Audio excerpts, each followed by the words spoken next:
இப்ப யாரும் வர்ற வரைக்கும் காத்திருக்க தேவையில்லை. விஷன் கியா, நம்பகமான பார்வை. மேல் சப்ரகமு, மத்திய வடமேல் மற்றும் வடக்கு மாகாணங்களிலும் காலி மற்றும் மாத்தறை மாவட்டங்களிலும் இன்றைய தினம் மழை பெய்வதற்கான சாத்தியம் காணப்படும். இங்க மழை பெஞ்சிட்டு தான் இருக்குது, சாத்தியம் எல்லாம் இல்ல.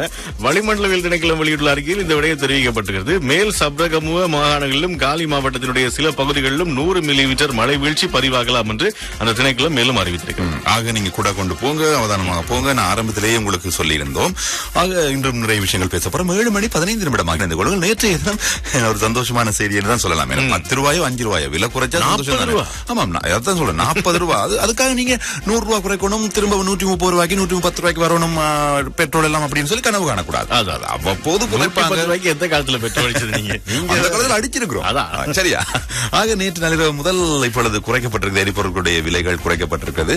அதற்கமைய 90 ரக பெட்ரோலின் விலை 40 ரூபாயில குறைக்கப்பட்டது. எல்லாருக்குமே தெரியும். அதன் புதிய விலை இப்பொழுது 370 ரூபாய். பரவாயில்ல. லங்கா ஓட்டோ டீசலினுடைய விலை 15 ரூபாயில குறைக்கப்பட்டிருக்கு. அதன் புதிய விலை இப்பொழுது 415 ரூபாய். இவ்வாறு இருக்க எப்படித்தான் குறைச்சாலும் இந்த சூப்பர் டீசல் அதே மாதிரி மண்ணெண்ணெய் ஆகியவற்றின் விலைகளில் எந்தவித மாற்றம் இல்லை என பெட்ரோலிய கூட்டுத்தாபனம் அறிவித்திருக்கிறது. ஆக இருக்கிறத கொண்டு நடந்த சம்பவத்தை வச்சு நாங்கள் சந்தோஷப்படுவோம். டீசல் விலை குறைக்கப்பட்டாலும் பேருந்து கட்டணம் குறையாது அப்படின்னு சொல்லி தேசிய போக்குவரத்து ஆணைக்குழுவின் பணிப்பாளர் தெரிவித்திருக்காரு. பேருந்து கட்டணத்தை குறைக்க வேண்டும்னால் டீசல் ஒன்றினுடைய விலை 4% அல்லது அதற்கு மேல் குறைக்கப்பட வேண்டும். தற்போது டீசலுடைய விலை வந்து பாத்தீங்கன்னா 430 ரூபாய் இருக்கிற டீசல் 15 ரூபாய் குறைக்கப்பட்டிருக்கிறது. இது 4% பார்க்க வந்து குறைவா இருக்குது.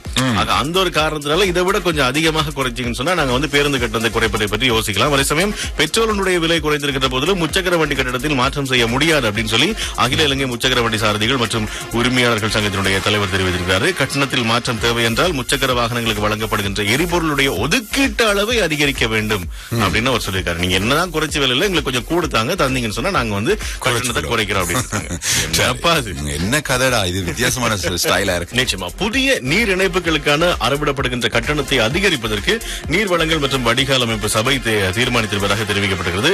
நிலவும் மூலப்பொருட்களுக்கான தட்டுப்பாடு மற்றும் அவருடைய விலை அதிகரிப்பை கருத்தில் கொண்டு இந்த கட்டண உயர்வு மேற்கொள்ளப்பட உள்ளதாக சபையினுடைய பேச்சாளர் தெரிவித்திருக்கிறார். தற்போது புதிய நீர் இணைப்பை பெற்றுக் கொள்வதற்காக 16,000 ரூபாய் முதல் 30,000 ரூபாய்க்கு இடைப்பட்ட கட்டணம் அறவிடப்படுகிறது. இந்த நிலையில் புதிய அதிகரிப்பு தொடர்பிலான சுற்று நிருபம் விரைவில் வெளியிடப்பட உள்ளதாகவும் தெரிவிக்கப்படுகிறது. ஆக எத்தனை மடங்கு அதிகரிக்க போகிறதுன்னு தெரியல, அந்த ஒரு அதிகரிப்பும் வருகிறது, அதை சொல்லியாச்சு. இந்த உக்ரைன் ரஷ்யா போர் தொடர்ச்சியாக அப்படியே நடந்து கொண்டுதான் இருக்கிறது. மக்களையும் அச்சுறுத்தி கொண்டிருக்கிறார்கள்.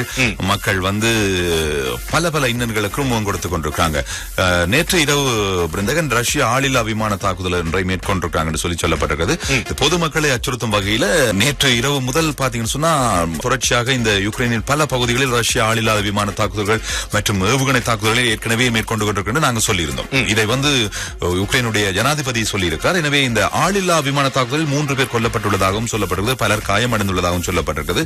ஆக நேற்று காலை துப்பாக்கிச் சூட்டு சத்தங்களும் கேட்டதாக மக்கள் பிரதேசவாசிகள் தெரிவித்திருக்கிறாங்க. ஆக இந்த பிரச்சனை எப்பதான் முடிய போதோ தெரியல. கடந்த வாரத்தில் மட்டும் ரஷ்யாவினால் மேற்கொள்ளப்பட்ட தொடர்ச்சியான தாக்குதலில் 19 பொதுமக்கள் பலியாகியுள்ளதாகவும் உறுதிப்படுத்தப்பட்டிருக்கிறது. இது வந்து முடியாத கதையாக தொடர்ந்து கொண்டே செல்கிறது. அமெரிக்கா தொடர்ச்சியாக ஆயுதங்களை வழங்கிக் கொண்டிருக்கிறது, பண உதவிகளை வழங்கிக் கொண்டிருக்கிறது. பார்க்கலாம் எங்க கொண்டு போய் முடிய போதுன்னு தெரியல. வெகு சீக்கிரமா முடிஞ்சிட்டா எல்லாருக்குமே நல்லது.